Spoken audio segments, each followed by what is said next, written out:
With AAA studios having these big overheads and investors that invest all this money and want to make sure that they're getting their investment back and then some, they'll creep into the development process of a game and they'll see a mechanic or a snippet of a game and they'll want to show it off before it's ready. Specifically, he says that you have people who get nervous because big money is involved, so they say let's put this in front of a user group right now when you're like, this is not ready for it to be seen. At this point, they'll be getting half picture. Now in this example, Sage is talking about how developers will have a mechanic that they've been working really hard on is going to be pretty innovative, but the overheads will want people to get that out into like a really small player group and have it just out there premature before it's done and ready to be shown, which Sage explained that during this time working in the AAA industry that was a really huge problem. But I think that this also applies to just the fact that we see games being released way before they're ever ready, whether it's to meet deadlines or like the Stalker franchise, maybe because the game got delayed so many times that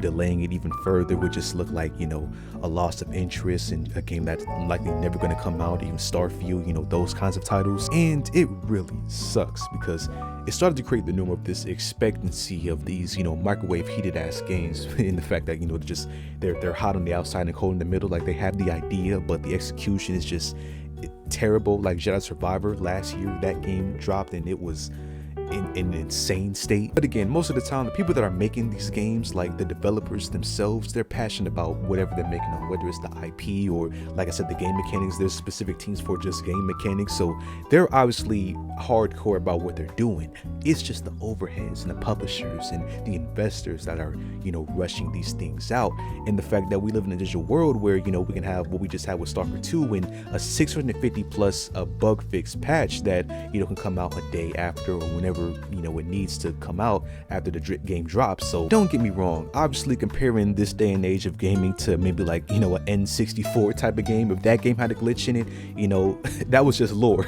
Like that was just a feature in the game if the game had a glitch in those kind of games, since we didn't have DLCs. Later on we did have like recalls, you could take the game back, get the fix, and then even that's still a process though, but now you can just download stuff.